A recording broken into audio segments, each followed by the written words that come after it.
by the light. Wrapped up like a douche, another roamer in the night.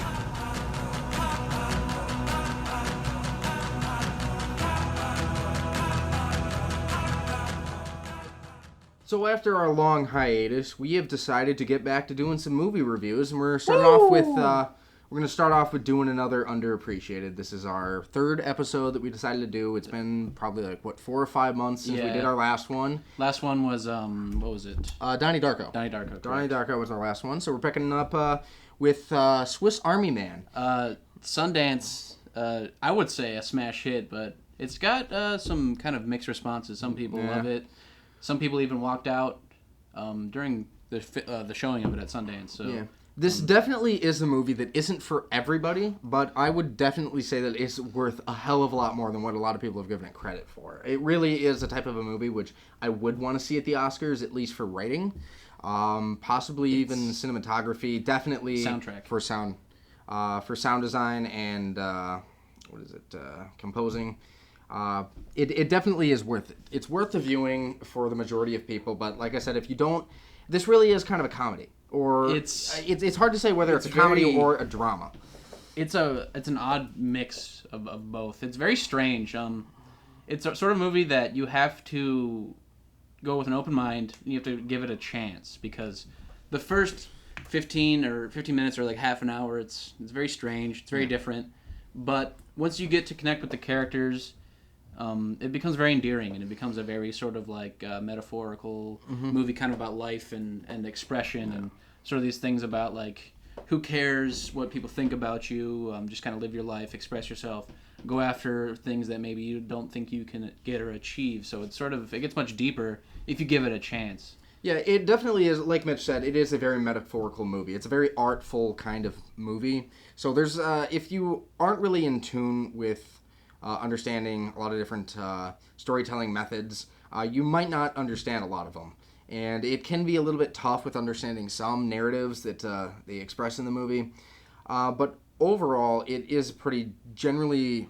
It's I don't even know. It comes across as sort of like a comedy that isn't really taking itself too seriously. Mm-hmm. But if you kind of look deeper into what it is telling, it becomes much more of a drama and more like a movie about human expression. So, I mean, it sort of has this thing where, like, on the outer layer, you think it's just some sort of kind of stupid comedy about this guy that can fart and go like 20 miles an hour like a jet ski, and his penis is a compass, and there's all these stupid things that he can do. But if you watch it from a different lens, and you look at it as the grander picture, it becomes more of like,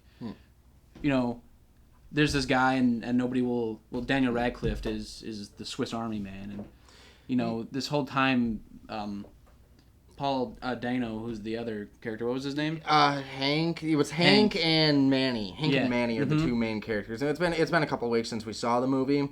We aren't exactly fresh off of it, but it's only been 2 weeks, and I remember the majority of the movie. But to really summarize the movie really quick, it really picks up in the middle of something, and how this movie begins is actually really interesting. Yeah. It's really cool.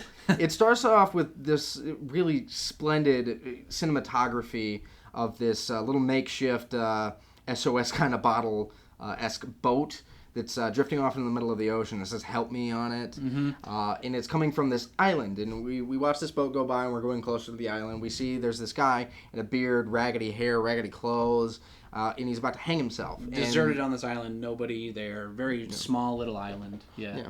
And essentially how the story goes... It opens very dark. Like it does open. You see the boat, and then you come to an island, and you see a rope, and then there's Paul Dano's character Hank just standing there with a rope around his neck, and it's weird. He's just kind of humming along, kind of like he's in a good mood, like I'm ready to kill myself, yay, finally! Right. Like it's sort of this dark kind of thing. And that's actually one of the best parts about this movie, is that this movie actually has a really good balance between its dark and its light moments. Mm-hmm. There's a lot of parts in this movie you make you feel, oh, this is a very lighthearted movie, and then there are some dark moments in this movie, but it's not like light, dark. There's some natural and smooth progression between the two throughout this movie, and it's this very neat sort of dichotomy between the two, where like they're kind of like juxtaposed together and they work well, but it isn't forced. Like it sort of just flows naturally as you watch it, and it kind of makes sense. There's these peaks and these valleys as Hank and Manny's character become these sort of strangers to friends to like almost like they love each other. Like it's sort of like a really deep friendship, like almost like love. Like they actually love each other and they're willing to do whatever. I never entirely felt that they actually like love each other. I think that it's just like relying on a partnership and like they both are learning from one another. And Manny is this dead body, this corpse or whatever, and he's basically discovering life and helping Hank or Manny. They go back and forth as to who's Hank, who's Manny, and it's kind of confusing on that. But basically, Daniel Radcliffe's character, which is, as far as we know, Manny, he just washes up on the shore, and Hank's character thinks, oh, well, maybe he's alive, runs over, he finds out he's dead, and then Manny just starts farting, and then eventually he gets in the water, and then Hank's character is like, well, I'll try and ride him, and then so it opens basically with Hank's character riding Manny like a jet ski, and it's like this really funny sequence where they're filming it like it's some action shot, and he's on Daniel Radcliffe's back, Manny's back, riding him, and they're playing like this epic music, and you see Daniel Radcliffe's ass, and it's very strange, but it's a weird way to open a movie, and it's like the craziest, funniest thing I've seen in the opening of a movie, and it really kind of drawed me in after that. I was like, this is so unique and strange. I really want to see it. And that's where a lot of people got thrown off. Is that like a lot of people, they view this and they're just like, this is some stupid toilet humor. What was it? I don't know if it was Sundance. Was it Sundance? It was Sundance. People walked out. Like within the first 20 minutes, a bunch of people walked out because they're like, oh, this is just some stupid movie. They didn't give it the chance. And the point we really want to stress, or at least I want to stress, is that the first 20-25 minutes, it's weird.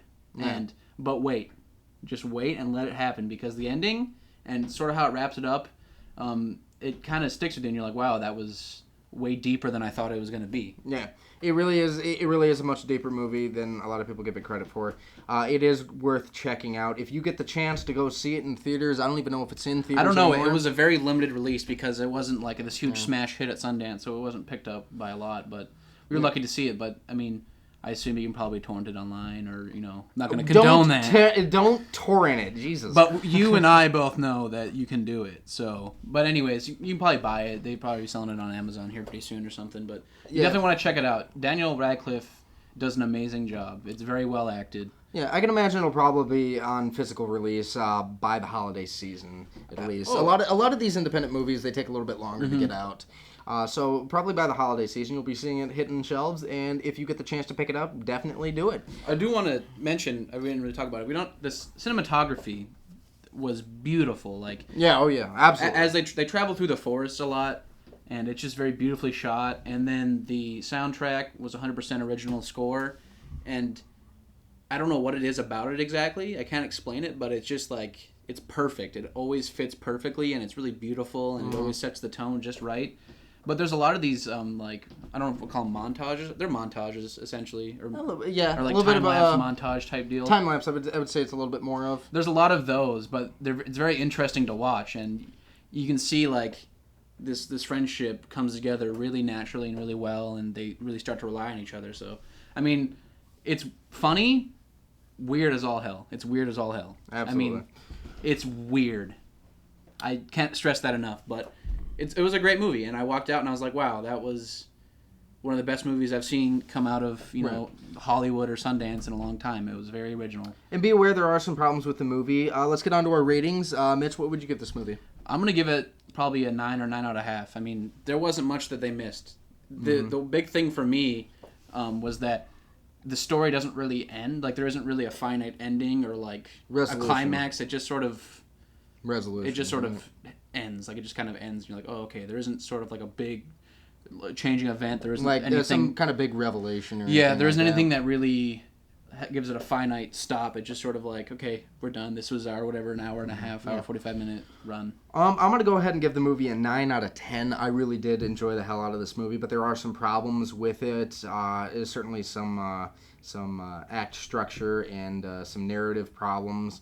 Definitely in it, but everything else is rock solid. There's a lot of really beautiful metaphors, a lot of really good smooth cuts, and the soundtrack is phenomenal. Yes. If you can download that or take a look at it on YouTube or some other that's something I can't stress enough, is the soundtrack was one of the best I've heard. Like, almost better. Like, Birdman had an amazing soundtrack, and this was almost better. Like, Birdman was one of the best soundtracks I've heard in years come out of Hollywood, and this one was almost better than that. It's hard to pick which one I think is better, but It was amazing. And for me, when it comes to soundtracks, my favorite, when it comes to movies like these, I would say The Revenant, Birdman, and then I would say Swiss Army Man.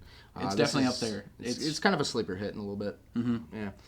All right. Thank you for joining us for this episode of Underappreciated. Be sure to check out our other videos that we have on there. If you haven't seen Dead Owl, be sure to check that out. It is on the channel. We also have another documentary showing how our studio got created, and we have some gameplay videos as well. Be sure to check those out, and we'll see you guys in the next video. Thank you for watching. This is Matthew of Beef Brigade Studios. And this has been Mitch with Beef Brigade Studios, guys. Make sure you check all that out and come back because we're going to be starting. We're kind of working on this new little idea for a movie show like this where we talk about movies that make an absurdly amount of money that probably don't deserve that much. Yeah, and there are quite a few. Right.